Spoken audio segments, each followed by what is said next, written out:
नमस्कार दोस्तों, स्वागत है आपका एक और नई कहानी में। तो यार आज की हमारी कहानी काफ़ी ज़्यादा मज़ेदार है। कहानी को आप पूरा ज़रूर सुनिएगा, आपको इसके अंदर काफ़ी ज़्यादा मज़े आने वाला है। तो चलिए कहानी को शुरू करते हैं।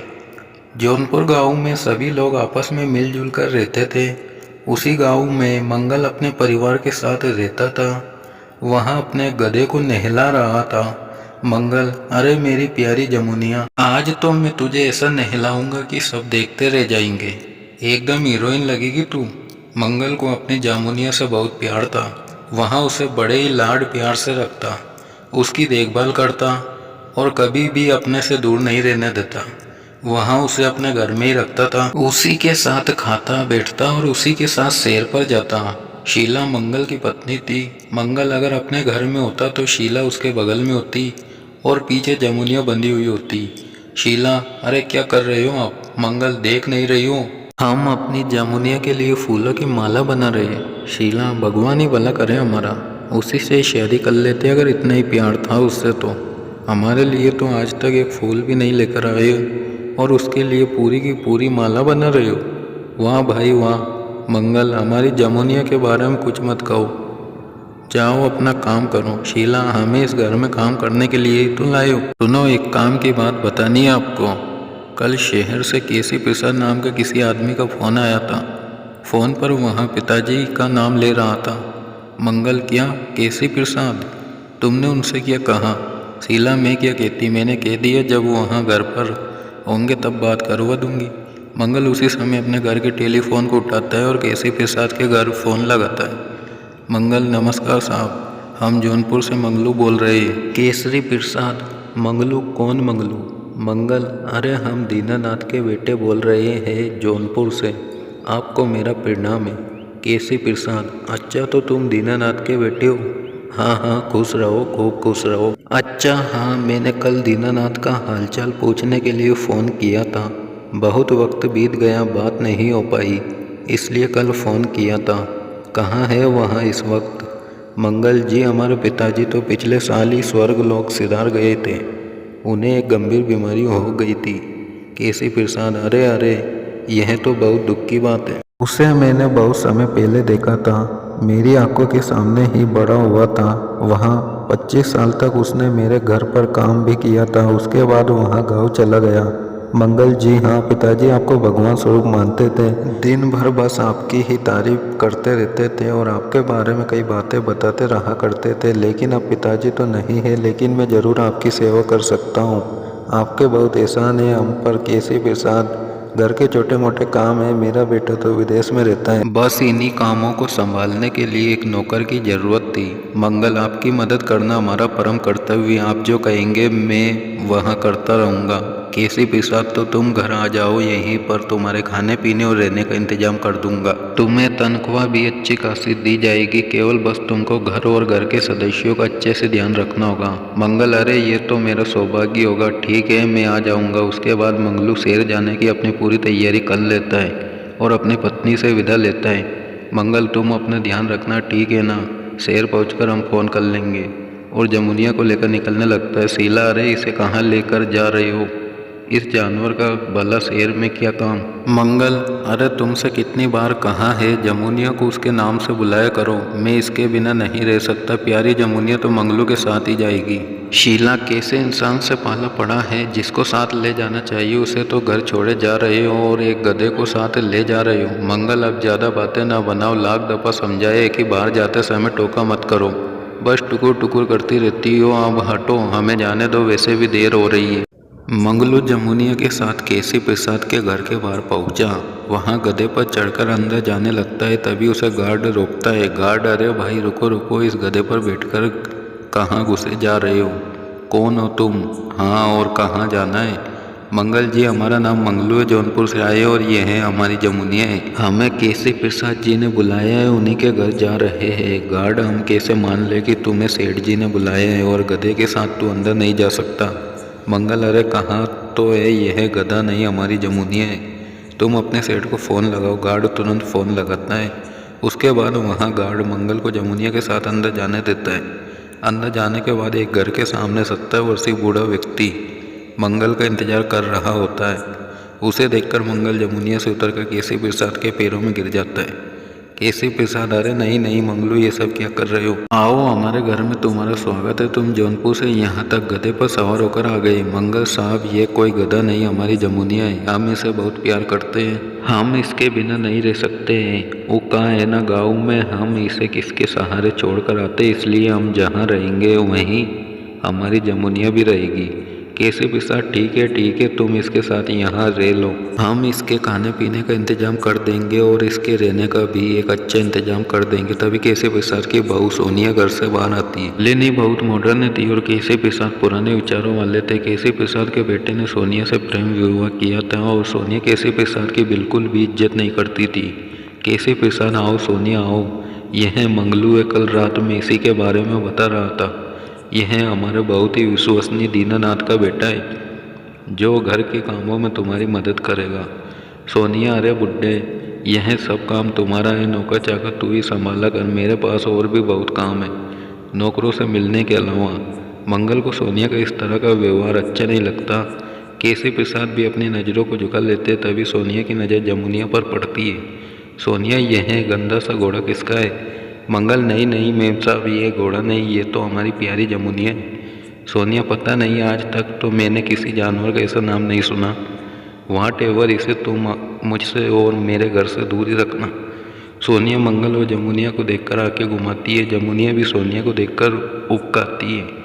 सोनिया, अरे बुड्ढे, कल मैंने तुझे 1000 देने को कहा था, अभी तक नहीं दिए, बोलने की बीमारी है क्या? केसी प्रसाद, बहू अभी देता हूँ, बस तुम मंगलू को उसके रहने का कमरा दिखा दो। सोनिया, मेरे पास तेरी तरह फालतू टाइम नहीं है, बस आप जल्दी से पैसे निकाल दे। सोनिया पूरे एटीट्यूड से पीछे की ओर मुड़कर देखती है। केसी प्रसाद और मंगल गार्डन की ओर जा रहे थे और जमुनिया भी वहाँ घास खा रही थी। जैसे ही सोनिया जाने के लिए आगे मुड़ती है, पीछे से जमुनिया दोनों लाते मारती है। सोनिया गिर जाती है और चिल्लाने लगती है। Sonia, oh my God! तभी केसी प्रसाद और मंगल पीछे मुड़कर देखते। जैसे ही वे दोनों देखते हैं कि सोनिया पीछे गिरी हुई है, वो दोनों झट से भागकर उसके पास जाते हैं। दोनों उसे खड़ा करते हैं। सोनिया, इस पागल जानवर को देखो तो मैं छोड़ूंगी नहीं। हाय, मेरी तो कमर टूट गई। अभी के अभी मैं तुम दोनों को इस घर से निकालती हूँ। मंगल, नहीं नहीं मैडम, जमुनिया को माफ़ कर दीजिए, ना जाने उसने ऐसा कैसे कर दिया, वरना तो ये ऐसा कभी नहीं करती। मंगल, जमुनिया, ये तूने क्या कर दिया? चल मैडम से माफ़ी मांग। जमुनिया सोनिया को देखकर फिर से उबकाती है। सोनिया उसे गुस्से की नज़रों से देखती है। केसी प्रसाद सोनिया को घर के अंदर ले जाते हैं। सोनिया किसी तरह से कमर पर हाथ रखकर चल पाती है। अब दूसरा दिन था। मंगल जहाँ रहता है उसी के बगल जमुनिया बंधी रहती है। उसी के पास से होकर बाहर जाने का रास्ता था। सोनिया फ़ोन पर बात करती हुई उधर से जा रही होती है। सोनिया बिल्कुल बनी ठनी होती है, पार्टी में जाने के लिए तैयार। सोनिया, अरे क्या बताऊँ, मेरे ससुर इतने पागल है ना जाने कौन से गांव से एक नौकर को बुला लिए है। बुढ़ापे में इसकी बुद्धि सटिया गई है। चलो, मैं पार्टी के लिए निकल रही हूँ, तू भी निकल। उस बुड्ढे के बारे में बात करके मूड खराब नहीं करना चाहती। तभी जमुनिया अपने पीछे के पैरों से सोनिया के ऊपर मिट्टी उछाल देती है और सोनिया की पूरी ड्रेस खराब हो जाती है। सोनिया, अब मैं इस जानवर को और बर्दाश्त नहीं कर सकती, चल बाहर निकल मेरे घर से। सोनिया के चिल्लाने की आवाज़ सुनकर केसी प्रसाद और मंगल दोनों घर से बाहर भागते हुए आते हैं। मंगल दौड़कर जमुनिया को संभालता है। मंगल, ये तू क्या कर रही है? मंगल, मैडम इसे माफ़ कर दो, हमारी बच्ची से गलती हो गई, कृपा करके इस बार माफ़ कर दो इसे। सोनिया, इसने मेरी आज पूरी ड्रेस खराब कर दी। मेरी ड्रेस कितनी महंगी है, इतने पैसे तो तुमने अपनी पूरी ज़िंदगी में नहीं देखे होंगे। मेरी जूती की नोक के बराबर भी तुम्हारी औकात नहीं है। केसी प्रसाद, सोनिया, मंगलू बहुत ईमानदार और सच्चा आदमी है, तुम उससे इस तरह की बात नहीं कर सकती। सोनिया, अब तो हद ही हो गई, तू अनपढ़ गंवार बूढ़ा अब मुझे सिखाएगा, तेरी औकात भी इस नौकर की जैसी ही है। मेरा पति तुझे 2 वक्त का खाना नसीब करा देता है, उसे ही बहुत समझ, ज़्यादा मुंह मत चलाया कर। केसी प्रसाद की आंखें शर्म से झुक जाती है। मंगल केसी प्रसाद को दया भरी नज़रों से देखता है। सोनिया बड़बड़ाती हुई घर के अंदर चली जाती है। मंगल साहब, जमुनिया को माफ़ कर दो, वो ऐसा कभी नहीं करती। इस घर में आकर पता नहीं इसे क्या हो गया है। केसी प्रसाद, नहीं मंगलू, तुम्हारी कोई गलती नहीं है। वहाँ जब से इस घर में आई है कभी भी उसने मुझसे सीधे मुँह बात नहीं की। न जाने मैंने कितने सपने सजाए थे कि मैं तो अपनी बहू को अपनी पलकों पर रखूंगा, वहाँ भी मेरी कितनी इज्जत करेगी। पर सोनिया तो बिल्कुल भी ऐसी नहीं है। मंगल को केसी प्रसाद के लिए बहुत बुरा लगता है। दूसरा दिन, केसी प्रसाद, मंगलू जरा इधर सुनना। मंगल जी साहब, केसी प्रसाद, यह लिफाफा सोनिया के लिए आया है। लो यह लिफाफा, तुम ही उसे दे देना।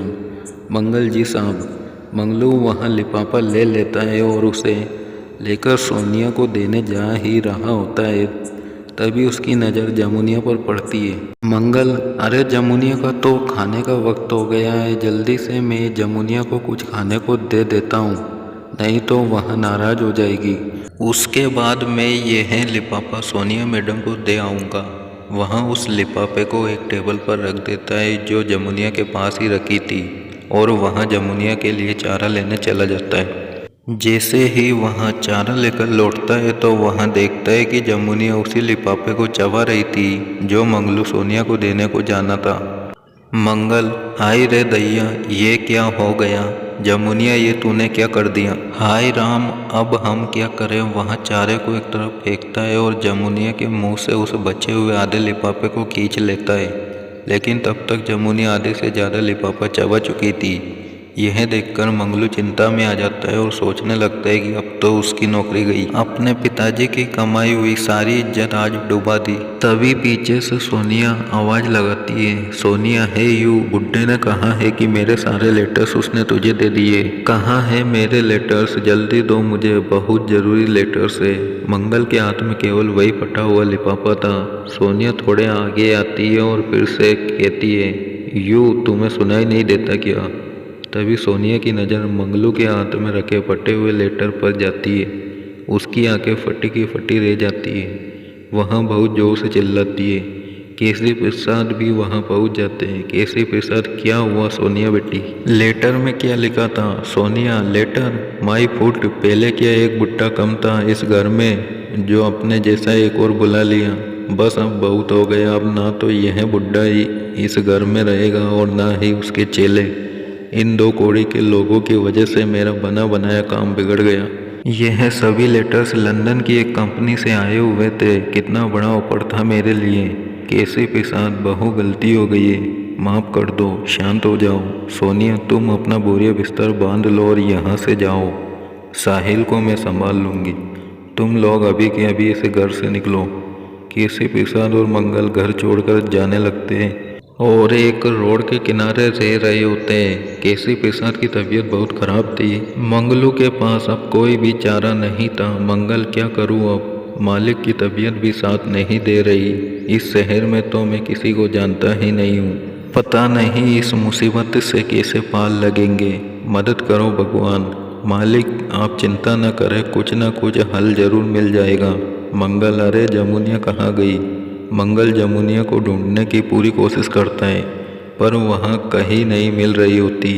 अंत में वहाँ तक कर केसरी प्रसाद के पास ही बैठ जाता है। मंगल, पता नहीं मेरे साथ ये सब क्या हो रहा है। यह जमुनिया कहाँ चली गई? और ऊपर से मालिक की तबीयत भी खराब है। तभी मंगलू देखता है कि एक लड़का उनकी ओर चलकर आ रहा है। वहाँ केसरी प्रसाद का बेटा साहिल था। साहिल, मैं साहिल हूँ। मैं इतने दिनों से विदेश में था। मैं अपने पिताजी को वापस लेने आया हूँ। सोनिया ने उनके साथ बहुत गलत किया है। मंगल जी, बाबू साहब, हमने टेलीफोन से आपको संदेशा भेजने की बहुत कोशिश की, चिट्ठी भी भेजी थी, लेकिन आप बिजी थे। साहिल, हाँ, मैं काम में बिजी था। उस बूढ़े आदमी ने मुझे बताया कि आपके पिताजी की तबीयत बहुत खराब है, तो मैं दौड़ा दौड़ा चला आया। मंगल, कौन सा बूढ़ा आदमी और उन्हें कैसे पता चला? साहिल, मुझे नहीं पता। उन्होंने अपनी पहचान नहीं बताई। कद में छोटे से थे, मोटे और चेहरे पर मूंछें थी। बस इतना कहा कि तुम्हारे पिता की तबीयत बहुत खराब है, और फिर वहाँ से चले गए। तभी मंगल देखता है कि जमुनिया भी वापस आ गई। मंगल को अब सारी बातें समझ आने लगी थी। वह समझ जाता है कि जमुनिया कोई और नहीं बल्कि उसके पिताजी ही है। उसके पिताजी ने अपने मालिक केसरी प्रसाद की मदद की है। मंगल की नज़र में जमुनिया की इज्जत और बढ़ जाती है। वह जमुनिया का और अच्छे से ध्यान रखना शुरू कर देता है, और जमुनिया भी मंगलू और केसरी प्रसाद की हमेशा रक्षा करती है। केसरी प्रसाद का बेटा साहिल अपने पिता को घर वापस ले जाता है। घर पहुंचने के बाद साहिल और सोनिया के बीच झगड़ा होता है। अंत में साहिल सोनिया को घर से बाहर निकाल देता है और केसी प्रसाद का अच्छे से सेवा सत्कार करने लगता है।